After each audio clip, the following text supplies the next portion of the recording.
फारूक हुए, कब्र मुबारक में उतारा, हुक्म पूरा किया। कहते हैं वापस आए तो जनाब अंस से सैयदा फातिमा कहने लगी, अंस तूने भी मेरे रसूल पे मिट्टी डाली है? अंस तेरी जुर्रत हो गई थी?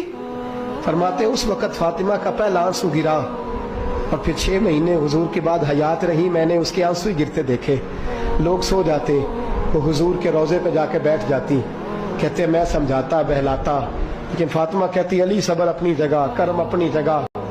और मैं तुझे क्या बताऊं, बहन भाई पहले सारे चले गए, वालदा पहले छोड़ गई, अब हुजूर अलैहिस्सलातु सलाम ने भी पर्दा डाल लिया है, मुझे चाह और जानिब कुछ दिखाई नहीं देता। कहते 6वां महीना था हुजूर के विसाल को। एक दिन मुस्कुराती हुई फातिमा घर आई रोजे से रात को बच्चों के साथ, तो शेर खुदा कहने लगे, मैंने कहा फातिमा बड़े दिनों के बाद मुस्कुराते देखा, क्या बात है? तो कहने लगी अली आज मेरी आंख लग गई थी, मुझे हुजूर ख्वाब में मिले हैं, तो मुझे हुजूर ने कहा तू रोती क्यों है? तो मैंने कहा महबूबा मेरा दिल नहीं लगता। तो फरमाया बेटी तैयारी कर, तू मेरे पास आने वाली है।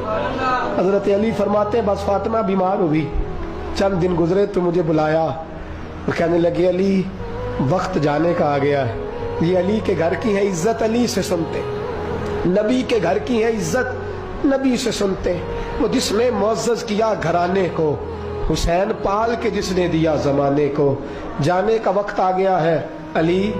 पहली बात तो ये है कि हुजूर की नवासी जनाबे उमामा से शादी कर लेना, वो हुजूर को बड़ी प्यारी है। और दूसरी बात यह है कि मेरे हसन हुसैन इनका खास ख्याल रखना।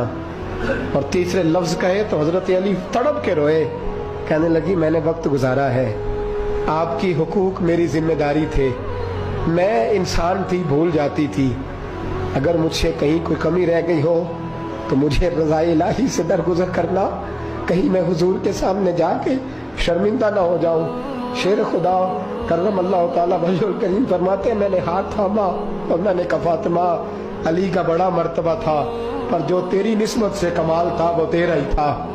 तू कैसी बात करती है, तूने तो हद कर दी, शहजादी हो के मेरे घर में खादिमों की तरह रही। हजरत फातिमा रज़ियल्लाहु ताला अन्हा का दूसरा हुक्म ये हुआ कि मुझे रात को दफनाया जाए। और फरमाया मेरे पहले मदीने में ऐसा नहीं होता था, ये हजरत फातिमा ने सबसे पहले कहा। फरमाया मेरी चारपाई के साथ लगा के ना शाखें, चारपाई के साथ तो ऊपर ला के उन्हें ऊपर से बांध देना, और उन शाखों के ऊपर एक कपड़ा डालना, मेरे कफन पर भी किसी की नजर न पड़ जाए, मेरे कफन पर भी। फरमाया शाखें लगा के ये वसीयत की। फरमाया ऊपर से फिर रात को उठाना, अंधेरे में उठाना, और फिर कफन के ऊपर शाखें बांध कर गोया एक डोली सी बनाकर उसके ऊपर भी कपड़ा डालना, किसी गैर महरम की मेरे कफन पर भी नजर न पड़े। और अली मुझे अपने हाथों से कब्र में उतार के अल्लाह के सुपुर्द करना। जनाब अनस बिन मालिक फरमाते एक कयामत हुजूर के विसाल पे देखी थी, और दूसरी कयामत मैंने हजरत फातिमा का जनाजा उठी तो देखी। फरमाते उमर फारूक एक कोने में लग के रो रहे थे, मैं गया, मैंने कहा उमर तू दलेर आदमी है, तुझे क्या हुआ? तो कहने लगे पहले हुजूर गए थे, अब निशानी ये मुस्तफ़ा भी रुखसत हो गई है, हम बच्चों को भेजते थे, फातिमा की दुआएं मुस्तफ़ा की दुआएं लगती थी, देखो सैयदा भी रुखसत हो गई। मेरे नबी पाक सल्लल्लाहु अलैहि वसल्लम ने फरमाया मेरी इज्जत वाली बेटी जब कयामत वाले दिन आएगी, कयामत वाले दिन तो अल्लाह फरिश्तों से, नबियों से, वलियों से कहेगा गर्दनें झुका लो, आंखें बंद कर लो, मोहम्मद की